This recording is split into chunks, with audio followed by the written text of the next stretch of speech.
The video begins with a man confessing his misdeeds and pleading for forgiveness to a priest in a church. Quart is his name. In the presence of the priest, he repented for all his faults, and the priest forgave him and prayed for him. A man named Armitage was spotted entering a church called Our Lady of Tears in Seville, Spain, where a religious ceremony was taking place. The church was currently being renovated in order to keep its shape. Suddenly, while the man was looking around, something landed on his head and killed him instantaneously. Meanwhile, in the Vatican, the head of cybersecurity, Armitage, was concerned following a cyber attack by a hacker who breached the security network. The hacker performed so well that he was able to breach the security. The hacker made an urgent request to Pope Francis to assist with a situation at Our Lady of Tears Church in Seville, which was on the verge of being razed. The team attempted and eventually succeeded in securing the network. After everything was under control, Armitage contacted a man named Paolo Spada to inform him of the previous cyber attack. Quart had received an order to meet Paolo somewhere else. Meanwhile, a man named Eminenza paid Paolo a visit and informed him of the troubles that had transpired in the church in Seville. He also revealed the cyber attack to Paolo,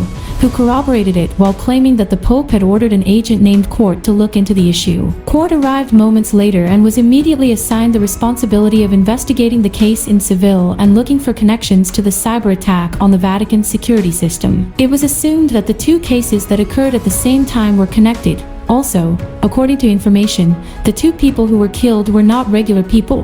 One was an architect, and the other was Archbishop Corvo's secretary. Quart was given the authority to do whatever he wanted in order to complete the task. He would also be accompanied by a Vatican hacker dubbed Kui. Paolo recounted that Archbishop Corvo had negotiated an arrangement with the bank and planned to develop the property where the church was erected, but the church's owner objected and the destruction was halted. Paolo also speculated that this could be Eminenza's plan to seize control. He hoped Quart could fix the situation and reveal the truth. A man named Pencho Gavira confidently proposed a large project called Santa Cruz in a bank in Spain. Some investors were skeptical of the concept because the land given was a family church belonging to Pencho's wife.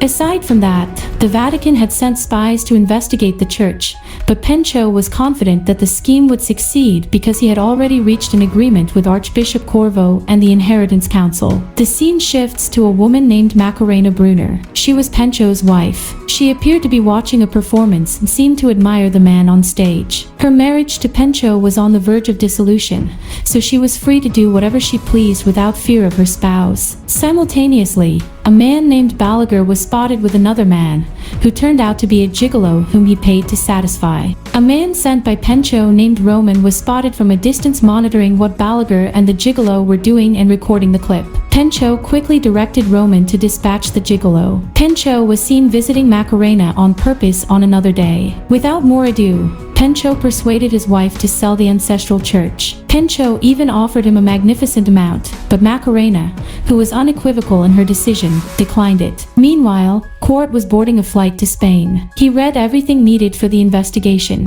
He discovered that the Santa Cruz project posed the greatest threat to the church. When he arrived in Spain, he was met by an inspector, and they ran to the church, but it appeared that Pencho's men, Roman and Fazil, were observing and stalking them on the way. The inspector handed over many folders with information about the victims who died at the church. The fatalities were discovered to be an architect and a clergyman, the secretary of Archbishop Corvo himself. When they came to a halt, Quart appeared to realize that they were being followed and chose to operate without the inspector. He requested that the inspector deliver his items to his flat. Quart then walked to the church and looked about the interior, where he met a woman named Gree. She was in charge of the church's repairs. When they spoke, Gree mentioned that the construction was stalled since the Vatican withheld financing for repairs. Gree presented a priest named Oscar, the church's associate priest. Quart, who strolled around the church viewing it, also urged that Gree secure all of the repair equipment there since it was too risky. Quart also stated that he had arrived to undertake an inquiry into the death case at the church. Gree took him to the church's famed statue,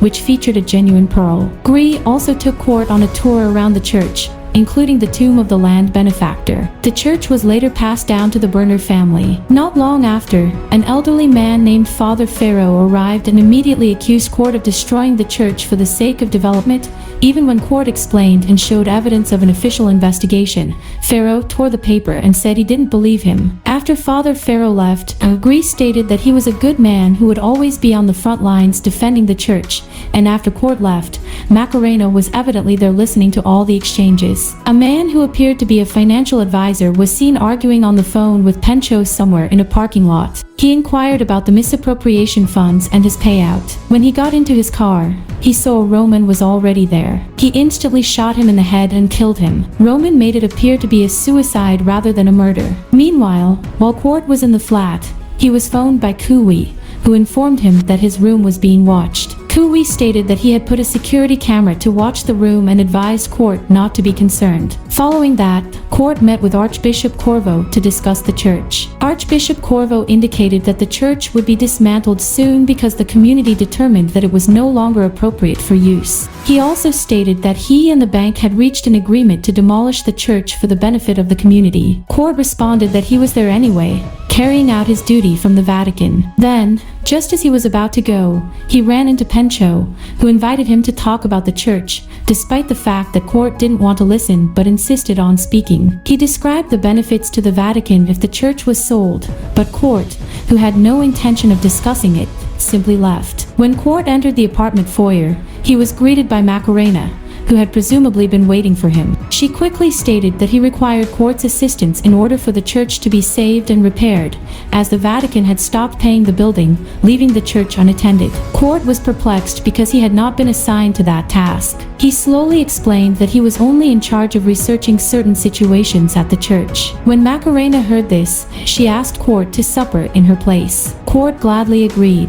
Balaguer, on the other hand, received a video about his scandal with a gigolo. He realized it was a shame and promptly summoned his subordinates to meet with Octavio, the potential investor in Pencho's initiative. Back in Macarena, who had already gone home, she greeted her mother, Cruz Brunner, who immediately inquired about the person sent by the Vatican. Macarena emphasized that Quart's visit was not to solve the church's difficulties. Back to Quart, who had requested Kui for assistance in gathering information about Gris, the woman at the church. Kui quickly got the necessary information. Quart immediately went to the chapel and broke into Oscar's chamber to find out more information about the case. He then found a laptop and instructed Kui to hack into it from afar right away. Quart then went to Father Pharaoh's room, while Kui scoured Oscar's laptop, which he had already compromised. Aside from that, Balaguer was observed meeting with Octavio and Pencho. He quickly stated his willingness to become Pencho's investor. He was even willing to help Pencho succeed Octavio as bank president. Back at the church,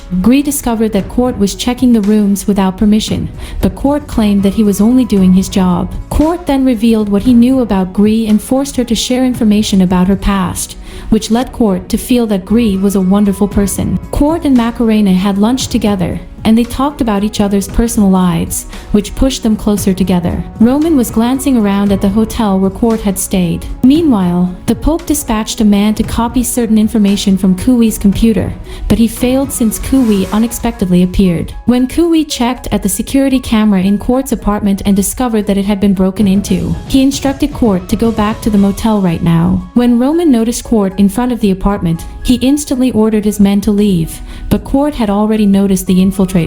He instantly pursued and defeated one of them, but he failed because he was struck. The intruders were able to flee. Along with that, Kui supposedly knew Oscar's computer was linked to Archbishop Corvo's computer, which allegedly had the plan to get rid of Father Pharaoh. This was immediately communicated to Paolo. Moments later, Kui was informed that the hacker had attempted to break into the Vatican server once more, but he had previously devised a method to deceive the hacker into revealing the hacker's location. Returning to Quart, he went to Macarena's house to fulfill an invitation from his mother. Macarena greeted him and led him inside. She then explained the church's history and why her family worked so hard to keep it open. There, Quart discovered a book that might offer some information, but when he was going to take it, Macarena's mother, Cruz, prohibited him because Father Pharaoh didn't want anyone touching his stuff. They had supper together after that, but Quart received a call from the inspector telling him about the footage of Roman at the incident when the male financial consultant consultant died. They were persuaded that the consultant was murdered by Roman rather than committing suicide. They suspected he had a connection to Pencho. Following that, Quart went to Archbishop Corvo and inquired about the legend of the pearl in the church's statue, which was well known in the town. Archbishop Corvo was enraged because he felt he had been accused. Soon later, Macarena arrived and inquired about the archbishop's ties with Pencho. The archbishop requested that Macarena verify the legitimacy of the pearl, but she refused. Meanwhile, Cui informed Quart that the real Father Pharaoh had died years before, and the one who had taken his place was not the real one. He then invited Cui to accompany him to Spain to assist him discover the truth. To cut a long story short, Cui arrived in Spain. He and Quart began rapid research and discovered a file from the computer he hacked in the Vatican. The file contained information about an agent named Francesc Bosch, and it was discovered after an investigation that he was the one dressed as Father Pharaoh. Simultaneously, Father Pharaoh met Paolo, who turned out to be an old friend. He mentioned the church case and the fact that Macarena had already sold the real pearl in the church to finance the cost of finishing the renovations. Meanwhile, Quart returned to the church to meet Father Pharaoh because he knew his true name, but when he arrived, Gree was about to depart. She reportedly departed because Father Pharaoh was being reassigned from the parish. Finally, Quart decided to pay a visit to Macarena's house to see how Father Pharaoh was doing. Instead of locating Father Pharaoh, Macarena arrived while they were waiting. Quart then stated that he was already aware of the pearl that Macarena had sold, but that he would keep it a secret and assist Macarena in defending the church from Pencho. The talk somehow led to the story of Macarena and Pencho, whose marriage was on the point of dissolution. They made out as a result of their close talk. Meanwhile, one of Pencho's men, Fazil, attempted to steal the pearl from the chapel. When Quart arrived to the flat the next day, Paolo was allegedly already waiting for him. Quart quickly inquired as to why Paolo concealed Father Pharaoh's true name.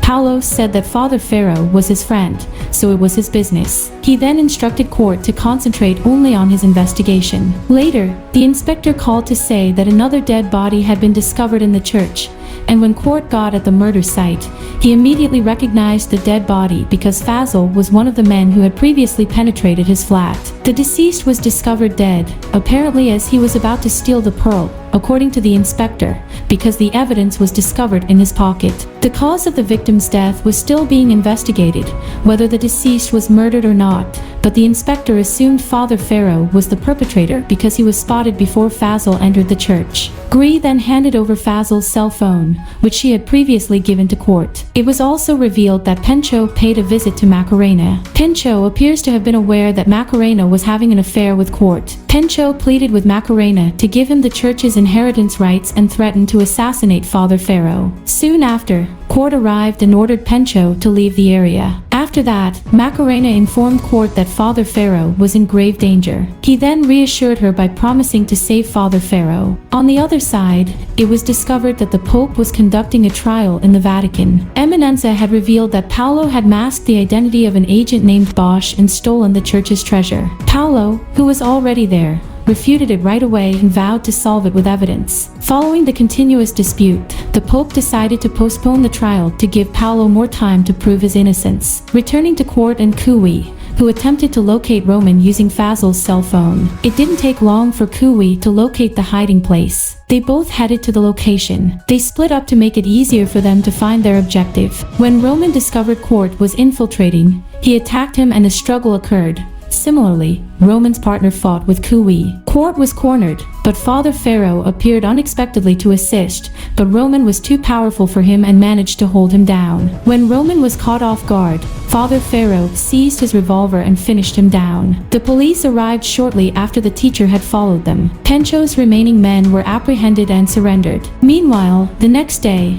Pencho, who hadn't heard about the incident, seemed pleased to see Macarena, but her coming was not to give him the inheritance. She sent the inspector and the cops to arrest Pencho, while Father Pharaoh and Cui went to the Vatican to testify in Paolo's defense. Paolo was found not guilty at the end of the trial. On the other hand, Macarena's mother revealed to Quart that she was the one who hired the hacker to contact the Pope for assistance. When Quart went to the church later, Gree eventually admitted that all of the murders at the church were not intentional.